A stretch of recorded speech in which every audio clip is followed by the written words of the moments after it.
for some reason, it gels better. The Celtics look better right now. Tell him, Jay. Well, no, look, I think Kyrie's an incredible player. I think he's one of the best tickets there is in basketball, but he's more of a ball-dominant guard. And look, the stats that we didn't show is that last year the Nets ranked 8th in passes per game. This year they rank 28th in passes per game. But that's Kyrie making difficult shots on the stretch, averaging 35, 36 points, whatever he is averaging.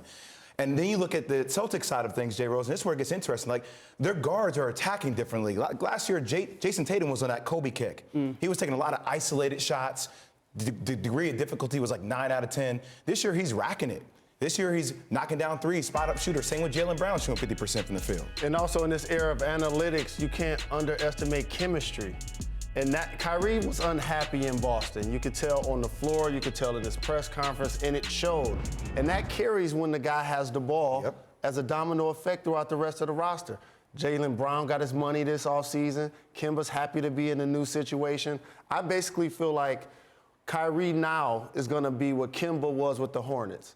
A team that hovers around 500, may make the playoffs because they're in the East, and then they know they're going to get KD back. Right. And until Kevin Durant is on this Nets team, Kemba Walker has a much better supporting cast. And certainly when Gordon Hayward was playing at a really high level. Now, I'm told Karis LeVert's right thumb surgery, that's going to keep him out 4 to 6 weeks. Wow. You may not see him again until around Christmas. And this is a team, talent-wise, they've been without Wilson Chandler, who they signed this summer in free agency, who's serving a 25-game suspension. There's a talent deficiency right now in Brooklyn, certainly compared to what the Celtics put on the floor every night. Well, and look, when Kyrie steps on the floor, it's just a little bit different compared to Kemba Walker, right? The way he handles it, the ability to knock down shots, and Kemba is an all-NBA guard. But even an all-NBA guard compared to Kyrie is just a little bit different. And I think the Nets, very similar to the Celtics the second year that Kyrie was there, they need to tweak a little bit how they play, right? You can't have as much ISO with other guys. They don't have a true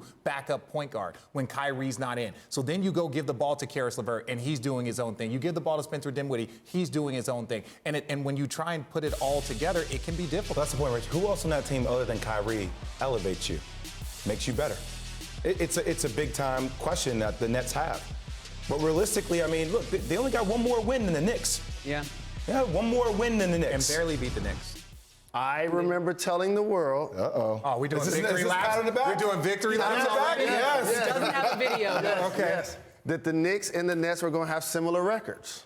Ooh. Oh, I still don't know about that. Check back. I still don't know about that. That's a long year, Jerry. Think about that, Right. Check back. And look, they're coming off a road trip, right? Road trips early on in the season when you're banged up early on in the season, that's very, very difficult. So, look, you're going to get to a part of your schedule, and you talked about the Celtics had a very easy schedule up Third until this point. schedule. Third easiest schedule up until this point. So I think the Nets have had a little bit more of a difficult schedule, and they're going to come through on the other side of this. And don't forget, last year, they started playing better basketball in December and into January, and then they were able to carry it on. Let's get to what is the best the Celtics can be, because we know that they're playing well now, and they're not 100% every single night that we've seen them out on the court. So what is the best that this team can be with Kemba Walker at the helm?